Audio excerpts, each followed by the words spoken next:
یہ آپ کا آفس ہے، آپ کے آفس میں کوئی آدمی انٹر کرتا ہے، باہری گارڈز بیٹھے ہیں، پہلا سوال پوچھتے ہیں بھائی آپ یہاں کیا کرنے آئے، کیا کام؟ اب اگر یہ آنے والا آدمی یہ کہے کہ مجھے آئیڈیا نہیں میں کیوں آیا ہوں یہاں پر، تو یہ آدمی سیڑھیوں سے اوپر بھی نہیں آ سکتا کہ بھائی یہ یہاں کو مذاق ہو رہا ہے، تمہیں یہ نہیں پتا تم یہاں کیوں آئے ہو؟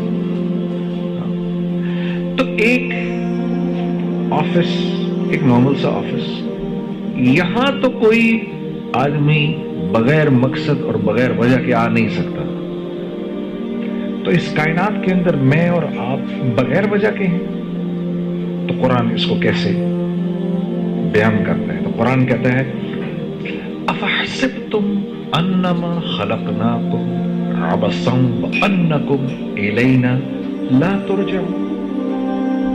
افحسبتم، کیا سوچ رہے ہو؟ کیا تمہارا خیال ہے تم ایسے ہی پیدا کیے گئے ہو؟ تم خود تو کوئی چیز بغیر وجہ کے تخلیق نہیں کرتے، تو تم نے اپنے رب سے یہ توقع رکھی ہوئی ہے کہ اس نے یہ سارا کا سارا جو کائنات کا نظام بنایا ہوا ہے یہ بے وجہ ہے، کسی کو وجہ نہیں ہے۔ فتعال اللہ الملک الحق لا الہ الا هو رب العرش الکریم۔ تم اس سے تمہیں یہ لگتا ہے کہ یہ تم بغیر وجہ کے بیٹھے ہو یہاں پر، ایسے پیدا کر دیا گیا بغیر وجہ کے۔ تو یہ انسان کا سب سے بڑا مسئلہ ہے، اپنی علم اور اپنی سوچ سے، اور انسان کا جتنا بھی علم ہے اس کا محور یا تو اس کی نظر ہے یا اس کی زندگی کے تجربے ہیں۔ وہ یہ اوپر تک دیکھ سکتا ہے، اس کے آگے اس کو کچھ نہیں پتا کیا ہے، یہ اس کی زندگی کے تجربے ہیں تو اس نے سوچ رکھے۔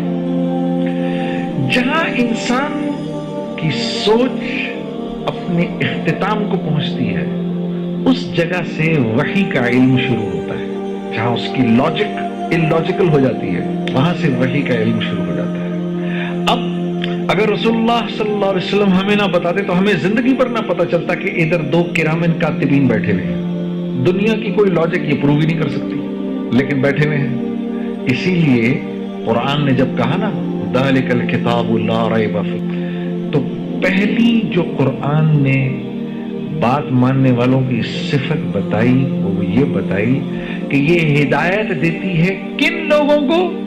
متقیوں کو، مدلل متقین، جو اللہ سے ڈرتے ہیں، صرف اس کو اس کتاب سے نفع ہوگا اور کسی کو نہیں ہوگا۔ جو اللہ سے ڈر رہا ہے اللہ اس کتاب کے ذریعے اس کو صراط مستقیم پر چلائے گا، ہر ایک نہیں چل سکے گا۔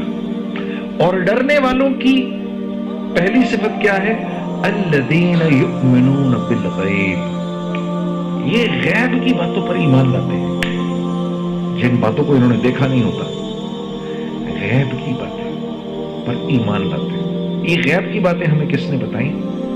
رسول اللہ صلی اللہ علیہ وسلم۔ انہوں نے بتایا ادھر کرامن کاتبین بیٹھے ہوئے ہیں، مجھے تو نظر ہی نہیں آ رہا، انہوں نے مجھے بتایا ہے کہ وفی السماء، مجھے ان کے ذریعے پتا چلا قرآن کہہ رہا ہے وفی السماء رزقکم وما توعدون، میرے بندو تم سے جس رزق کا وعدہ کیا گیا ہے وہ رزق دنیا میں نہیں ہے، دنیا سے اس کا کوئی تعلق نہیں، وہ آسمانوں سے آ رہا ہے۔ وفی السماء رزقکم وما توعدون، تم سے جس رزق کا اللہ فرما رہے میں نے وعدہ کیا ہے اس کا تعلق زمین، پتھر، سونا، چاندی، زراعت، کاشتکاری، سورج، چاند، ستاروں، پہاڑوں سے نہیں ہے، بلکہ یہ ہم آسمانوں سے اتارتے ہیں تمہارے لیے۔ لیکن مجھے تو سب کچھ یہاں سے ہوتا ہوا نظر آ رہا ہے، مجھے تو یہ نظر آ رہا ہے کہ میری پیسے ہیں تو میرے کام بنیں گے، پیسے نہیں ہیں تو میرے کام نہیں بنیں گے۔ مجھے تو یہ نظر آ رہا ہے کہ میری یہ نوکری گئی تو میں تو تباہ و برباد ہو جاؤں گا، یہ نوکری میں چلتا رہوں گا تو ٹھیک چلتا رہوں گا، میری زندگی بنی رہے گی۔